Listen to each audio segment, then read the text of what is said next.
Good evening. Welcome to South Asia Newsline. I'm Yeshi Chanza. Here are the top stories we are tracking for you on Tuesday, the 29th of June. Security tightened around vital installations in India's Jammu and Kashmir after drone attack.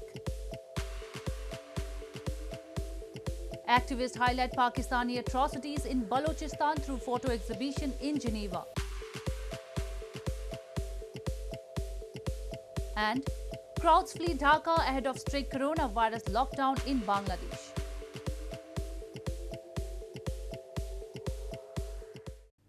And now for all the details. Top cop of India's northern Jammu and Kashmir territory on Tuesday said that security has been strengthened around vital installations across Kashmir Valley in view of the threat posed by possible drone attacks. This comes days after Indian Air Force station located at the Jammu airport was attacked with two explosives-laden drones. The blast have caused concern in security circles as they could mark the first time that drones have been used in an attack in India. Security has been strengthened around vital installations across India's Jammu and Kashmir in view of the threat posed by possible drone attacks, Vijay Kumar, the Inspector General of Police Kashmir Zone, said on Tuesday. This comes after two explosive-laden drones had crashed into the high-security Indian Air Force station at the Jammu airport on Sunday. After the terror attack, two separate drone activities were thwarted at Jammu's Ratnuchak Kaluchak military station. More suspected drone activity was recorded in Kunjwani late Monday night. India's Counter-Terrorist Task Force NIA, National Investigation Agency, was on Tuesday given the charge of investigation into the attack. Kumar also revealed that a drone was spotted over Dal Lake on Tuesday. 15 core में जो सी 15 core command साहब ने meeting ली, मैंने attend किया। Further उसको strengthen लोग कर रहे हैं, जितने वाइटल इंस्टेंशन है इसको भी प्लस एलसी पर भी। उसके अलावा आज देखे होंगे जैसा एक डल के एरिया में एक ड्रोन फ्लाई कर रहा था, उसको पुलिस ने जब्त कर लिया, एफआईआर लॉन्च किया, उसमें कार्रवाई कर रहे हैं हम लोग। India on Monday at the United Nations raised the issue of terrorist groups using drones to attack vital strategic installations. India expressed concern over misuse of information and communication technology for terrorist propaganda and radicalization and called on the attention of the UN member states on the possibility of weaponized drones for terrorist purposes. India said that international community should call upon Pakistan to take effective, verifiable and irreversible actions against terror outfits operating on its territory. India's Health Minister Dr. Harsh Vardhan on Tuesday warned the second wave of the coronavirus in the country is not over yet, and he urged people to not let the guards down and follow COVID-appropriate behavior. His statement came as crowds have spilled onto streets and marketplaces as authorities in several states have eased restrictions, threatening another spike in infections. India's Health Minister Dr. Harsh Vardhan on Tuesday asked Indians to exercise COVID-appropriate behavior and not let the guards down as he warned the second wave of the coronavirus is not over yet, while urging people to get vaccinated. Authorities in several Indian states, including capital New Delhi, have eased restrictions amid a decline in daily COVID-19 cases, triggering crowds onto the streets and marketplaces and threatening another spike in infections. India on Tuesday reported 37,566 new COVID-19 infections, the lowest daily in last 102 days, taking the cases tally to 30.31 million with 397,637 deaths so far. जो wave है हमारा जो second phase था Covid का, जिसको हम second wave के नाम से अब ज़्यादा जो है चर्चा करने लगे हैं, ये समाप्त नहीं हुआ है और अभी भी इतने केसेस देश भर में हो रहे हैं। हमारे दिल्ली में निश्चित रूप से केसेस के अंदर बहुत भारी कमी आई है, लेकिन जो 1.5 वर्ष का अनुभव हमारे को बताता है कि हमें किसी भी परिस्थिति में रिलैक्स नहीं होना है। Meanwhile, India's Maharashtra state, home to financial capital of Mumbai, has ordered malls and cinema halls to close amid mounting concerns of Delta Plus variant. Maharashtra was the worst hit by the devastating second wave in April and May and is still reporting a quarter of all new cases nationwide. At least 20 cases of the new variant have been reported from across the state. In news from Pakistan, weeks after Pakistan's foreign minister denied claims that there are any safe haven for the Taliban in his country, Pakistan's Interior Minister Sheikh Rashid Ahmad has said families of Afghan Taliban live in his country, including in the capital city of Islamabad.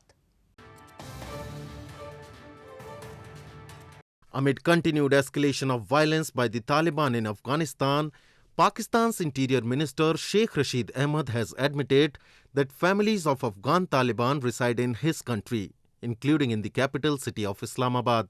Rashid, during an interview with Geo News on Sunday, also said that Taliban receive medical treatment in Pakistani hospitals. This comes as Afghanistan has witnessed a surge in violence in the past few weeks due to the Taliban offensive, following US President Joe Biden's announcement in April of the withdrawal of American forces from the country by September 11 after nearly 20 years of conflict.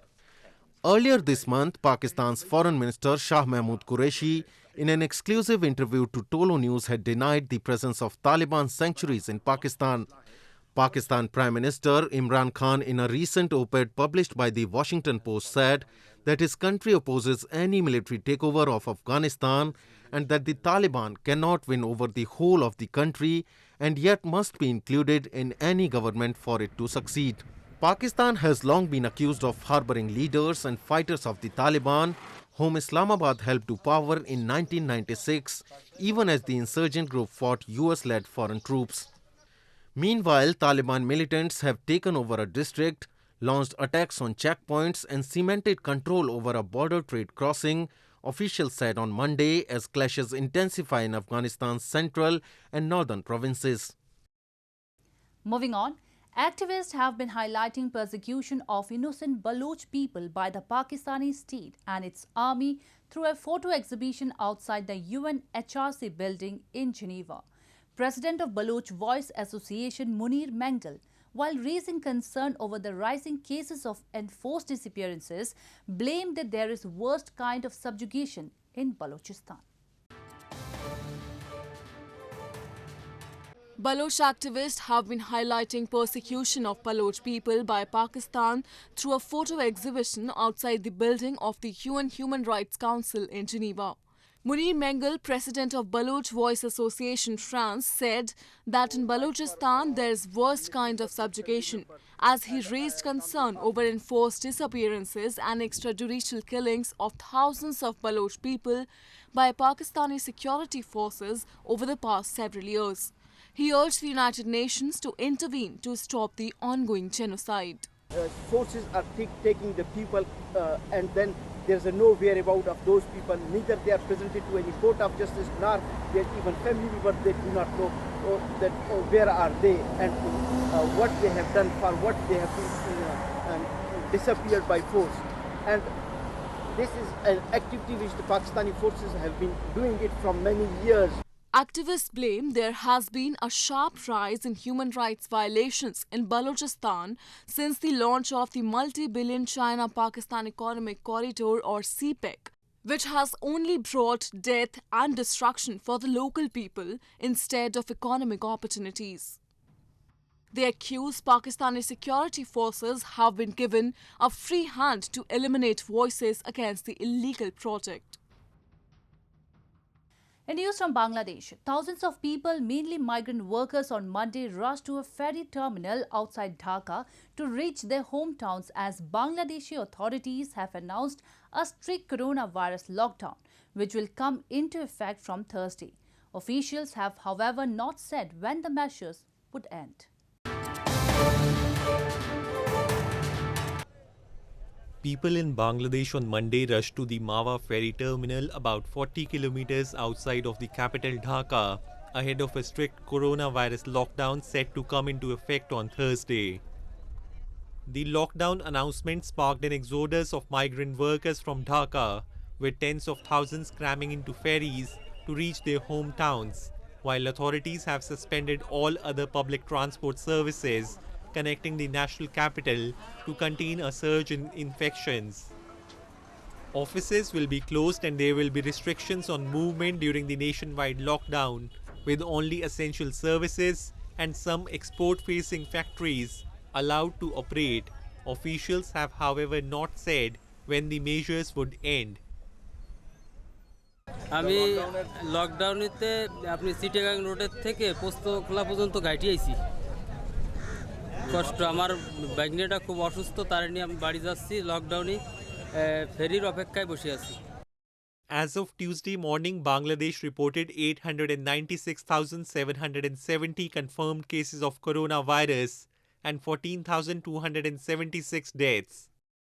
Restrictions on activities and movement were imposed across Bangladesh in mid-April as cases and deaths jumped to their highest levels since the start of the pandemic. Infections declined in May but started to rise again this month, sparking harsher restrictions. Moving on to news from Nepal. Authorities in Nepal's Kathmandu Valley on Monday decided to reopen public transport service for the first time in 2 months as part of eased COVID-19 restrictions. However, the ongoing lockdown has been extended for 1 more week till 5th of July. Authorities in Nepal's Kathmandu Valley on Monday announced the reopening of public transport service for the first time in 2 months as part of eased COVID-19 restrictions, while the lockdown has been extended for 1 more week till 5th of July. The chief district officers of Kathmandu, Lalitpur and Bhaktapur that are part of the Kathmandu Valley decided to permit public vehicles with at least 25 seats to operate on odd-even basis from 6 a.m. till 7 p.m. Last week, authorities had given permission to private vehicles and taxis to ply based on the odd-even system. Meanwhile, grocery shops will now be allowed to open throughout, while other businesses can operate from 11 a.m. till 6 p.m.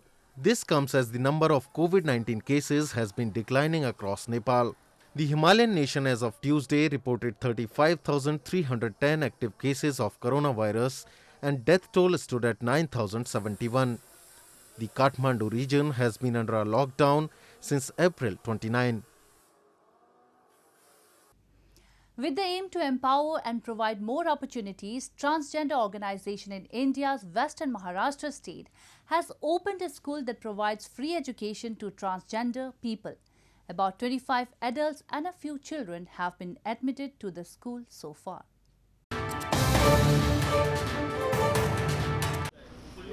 A transgender organization in India's Western Maharashtra state has opened a school dedicated to transgenders in an initiative to meet the educational requirements of the long persecuted community.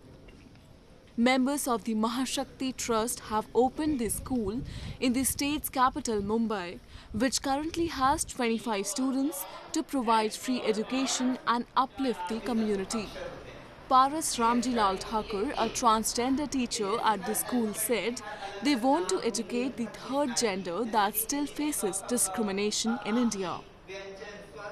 मुझे बहुत ज़्यादा खुशी है कि ये किन्नर विद्यालय हमारे लिए खुला है क्योंकि ये बहुत ही आश्चर्यजनक चीज़ हुई हमारे समाज में मतलब पहली बार इतिहास में ये जो सुनाई में आया कि किन्नर विद्यालय जो कि पॉसिबल नहीं था लेकिन आज सुन के और इस जगह पे साथ में काम करके मुझे बहुत खुशी हो रही है Transgender students who were forced to drop out of educational institutions as they faced bullying expressed their happiness as they are now getting another chance to attend school.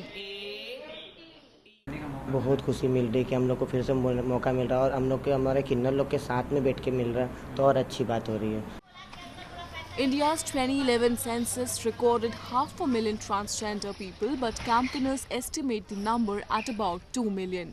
Less than half are literate and even fewer have jobs, according to the census. Traditionally, transgender people in India have been confined to the margins of society. Well, that's all we have for you from South Asia this evening. Now our viewers can watch the show on SouthAsiaNewsline.com. You can also visit us on Facebook.com/AsiaNewsline and follow us on Twitter @AsiaNewsline. That's all in tonight's edition. We will see you same time tomorrow. Good night.